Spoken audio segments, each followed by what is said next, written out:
வணக்கம் நண்பர்களே.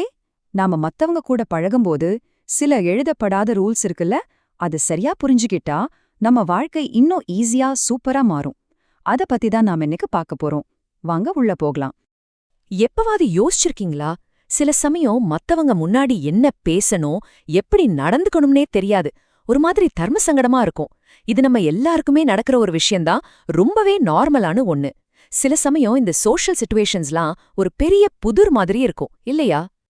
ஒரு நிமிஷம் யோசிச்சு பாருங்களேன். மனுஷ மனச ஆப்ரேட் பண்றதுக்கு ஒரு யூசர் மேனுவல் நம்ம கையில கிடைச்சா எப்படி இருக்கும்? செமையா இருக்கும்ல? சோஷியல் சைக்காலஜி, அதாவது சமூக உளவியல், கிட்டத்தட்ட அப்படி ஒரு மேனுவல் தான். மத்தவங்களோட பழகுறதுக்கு இது ஒரு சூப்பர் டூப்பர் கைடு. ஓகே, இப்ப நம்ம பார்க்க போறதெல்லாம் ஏதோ தியரி கிளாஸ்ன்னு நினைக்காதீங்க. இதெல்லாம் நிஜமாவே நம்மகிட்ட இருக்க வேண்டிய சோஷியல் சூப்பர் பவர்ஸ். இதெல்லாம் தெரிஞ்சுக்கிட்டீங்கன்னா போதும், உங்க சோஷியல் ஸ்கில்ஸ் வேற லெவல்ல இருக்கும் பாருங்க. சரி, வாங்க நம்மளோட முதல் சூப்பர் பவர் செட்டுக்குள்ள போவோம். அதாவது உண்மையான நட்பையும் உறவுகளையும் எப்படி உருவாக்குறதுன்னு பார்க்கலாம். இது ஒரு ரொம்பவே இன்ட்ரெஸ்டிங்கான சைக்காலஜி. ஒருத்தரை நாம திரும்ப திரும்ப பார்க்கும்போது இல்ல ஒரு பாட்டு அடிக்கடி கேட்கும்போது அது நமக்கு தானாவே பிடிச்சு போகும். கவனிச்சிருக்கீங்களா? அதுக்கு காரணம் நம்ம மூளைக்கு ஏற்கனவே பழக்கமான விஷயங்கள்னா ரொம்ப பிடிக்கும். ஏன்னா அது ஒரு சேஃபான ஃபீலிங்கை கொடுக்கும். சரி, இத நம்ம வாழ்க்கையில எப்படி யூஸ் பண்றது? ரொம்ப சிம்பிள். ஒரு பார்ட்டிக்கோ இல்ல ஆஃபீஸ்க்கோ போறீங்கன்னா முடிஞ்ச வரைக்கும் அங்க எல்லார் கண்ணிலையும் படுற மாதிரி இருங்க. எல்லாரையும் பார்த்து ஒரு சின்ன புன்னகை, ஒரு சின்ன ஹாய், அவ்வளவுதான். இந்த சின்ன சின்ன விஷயங்கள் தான் கொஞ்ச நாள்ல பெரிய நட்பை உருவாக்கும். இங்க முக்கியமான பாயிண்டே இதுதான். ஒரே நாள்ல போய் 1 மணி நேரம் பேசுறத விட அடிக்கடி பார்த்து ஒரு சின்னதா தலையசைச்சு சிரிச்சாலே போதும். அது ஒரு நல்ல கனெக்ஷனை உருவாக்கும். இந்த கோட் அததான் தெளிவா சொல்லுது. இது நம்ம எல்லார்கிட்டயுமே இருக்கிற ஒரு குணம். ஒருத்தர் நமக்கு ஒரு சின்ன உதவி செஞ்சா கூட பதிலுக்கு நாமளும் ஏதாவது செஞ்சே ஆகணும்னு நம்ம மனசு உறுத்திக்கிட்டே இருக்கும். அதுதான் இந்த ரெசிப்ராசிட்டி. சிம்பிளா சொன்னா கைமாறு செய்யறது. இத வச்சு நம்மால நிறைய நல்ல விஷயங்கள் பண்ண முடியும். நட்பை பலப்படுத்தலாம், டீம்ல ஒற்றுமையா வேலை செய்யலாம், சின்ன சின்ன சண்டைகளை கூட சரி செய்யலாம். எப்படி? நீங்களா முன் வந்து ஒரு சின்னதா பாராட்டுங்க, ஒரு சின்ன உதவி செய்யுங்க. அதுவே ஒரு பெரிய பாசிட்டிவ் மாற்றத்தை கொண்டு வரும் பாருங்க. அடுத்ததா நாம பார்க்க போறது ரொம்பவே பவர்ஃபுல்லான ஒரு கலை, அதாவது வற்புறுத்தும் கலை.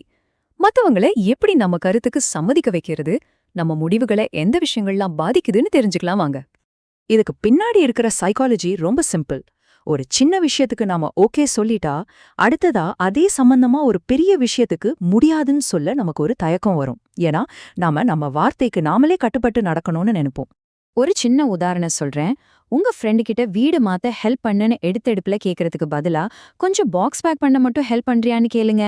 அந்த சின்ன உதவிக்கு உங்க ஓகே சொல்லிட்டா அப்புறமா மத்த பெரிய உதவிகளை கேக்குறது ரொம்பவே ஈஸி. நமக்கு ஒன்னு தெரியாதப்போ இல்ல ஒரு குழப்பமான சூழ்நிலையில இருக்கும்போது நாம என்ன பண்ணுவோம்? சுத்தி முத்தி பாப்போம். மத்தவங்க என்ன பண்றாங்கன்னு பார்த்து அதையே நாமளும் பண்ணுவோம். 10 பேர் ஒரு கடையில கியூல நிக்கறாங்கன்னா அங்க ஏதோ நல்ல விஷயம் இருக்குன்னு நாமளும் போய் நிப்போம். இதுதான் சோஷியல் ப்ரூஃப். இத நம்ம டெய்லி லைஃப்ல பார்த்துட்டே தான் இருக்கோம். ஒரு ஹோட்டல்ல கூட்டம் அதிகமா இருந்தா அங்க சாப்பாடு நல்லா இருக்கும்னு நினைப்போம். ஆன்லைன்ல ஒரு பொருளுக்கு ஆயிரக்கணக்கான பாசிட்டிவ் ரிவ்யூ இருந்தா யோசிக்காம வாங்குவோம். இதையே தான் நாம மத்தவங்களுக்கு ஒரு நல்ல விஷயத்த சொல்றதுக்கும் பயன்படுத்தலாம். சரி, இதுவரைக்கும் மத்தவங்கள எப்படி புரிஞ்சுக்கிறதுன்னு பார்த்தோம். இப்போ கொஞ்சம் நம்மள பத்தி நாமளே புரிஞ்சுக்கலாம். நம்ம மனசு எப்படி வேலை செய்யுது, அதுல என்னென்ன குறுக்கு வழிகள்லாம் இருக்குன்னு பார்க்கலாம் வாங்க. ஒருத்தர் பார்க்க நல்லா ஸ்மார்ட்டா அழகா இருந்தா அவங்க புத்திசாலி திறமையானவங்கன்னு நாமளே முடிவு பண்ணிடுவோம். இதுக்கு பேர் தான் ஹெலோ எஃபெக்ட். அதே மாதிரி ஒருத்தரோட இம்ப்ரெஷன் சரியில்லைன்னா அவங்க என்ன நல்லது செஞ்சாலும் நமக்கு தப்பா தான் தெரியும். இது ஹார்ன்ஸ் எஃபெக்ட். இதுல நாம தெரிஞ்சுக்க வேண்டிய முக்கியமான விஷயம் நம்ம மனசோட இந்த சார்புகளை நம்ம புரிஞ்சுக்கணும்.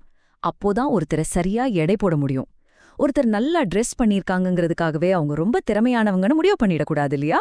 நம்ம மனசுக்குள்ளேயே ஒரு போராட்டம் நடக்கும். எப்படின்னா நாம ஹெல்தியா சாப்பிடணும்னு நினைப்போம், ஆனா அதே நேரம் ஜங்க் ஃபுட் சாப்பிடவும் ஆசைப்படுவோம். இந்த 2 எண்ணமும் முட்டிக்கும் போது மனசுக்குள்ள ஒரு மாதிரி கஷ்டமா ஒரு உறுத்தலா இருக்கும். இந்த மன உளைச்சல் தான் காக்னிட்டிவ் டிசோனன்ஸ். இந்த மன உறுத்தல ஒரு பிரச்சனையா பார்க்காதீங்க. சொல்லப்போனா இது நமக்கு கிடைச்ச ஒரு சூப்பரான சிக்னல். ஏதோ தப்பா இருக்கு, நம்மள நாம மாத்திக்கணும்னு நம்ம மனசே நமக்கு சொல்ற அலாரம் மாதிரி இது. இத சரியா பயன்படுத்திக்கிட்டா நம்மள நாமளே வளர்த்துக்கலாம். ஓகே, நாம இப்போ நிறைய விஷயங்கள் பார்த்தோம். இதெல்லாம் சேர்த்து பார்க்கும்போது இது நம்ம சோஷியல் லைஃப்ல நம்பிக்கையோடையும் சந்தோஷமாவும் இருக்கிறதுக்கான ஒரு முழுமையான டூல் கிட்னே சொல்லலாம். ஆனா ஒரு முக்கியமான விஷயத்த மனசுல வச்சுக்கோங்க. இதெல்லாம் மத்தவங்கள ஏமாத்துறதுக்கான தந்திரங்கள் கிடையாது. இது மத்தவங்களையும் நம்மளையும் நல்லா புரிஞ்சுக்கிறதுக்கான கருவிகள், அவ்வளவுதான். இந்த புது சோஷியல் டூல் கிட்ட வச்சு நீங்க என்னெல்லாம் பண்ணலாம்? உங்களால வலுவான உறவுகளை உருவாக்க முடியும். ரொம்ப திறமையா மத்தவங்க கிட்ட பேச முடியும். எந்த சவாலையும் ஈஸியா சமாளிக்க முடியும். கடைசியா உங்க கோல்ஸ சுலபமா அடைய முடியும். இந்த பிரெயின் ஹேக்ஸ் எல்லாத்தையும் உங்க டெய்லி லைஃப்ல நீங்க கொண்டு வரும்போது உங்களால இந்த உலகத்தை இன்னும் நல்ல புரிதலோட, தன்னம்பிக்கையோட, நல்ல உறவுகளோட வழி நடத்த முடியும். சரி, இப்போ உங்களுக்கான கேள்வி இதுதான். நாம இன்னைக்கு பார்த்த இந்த சூப்பர் பவர்ஸ்ல எந்த சூப்பர் பவரை நீங்க முதல்ல பயன்படுத்த போறீங்க? யோசிங்க. இன்னிக்கே இதை முயற்சி பண்ணி பாருங்க.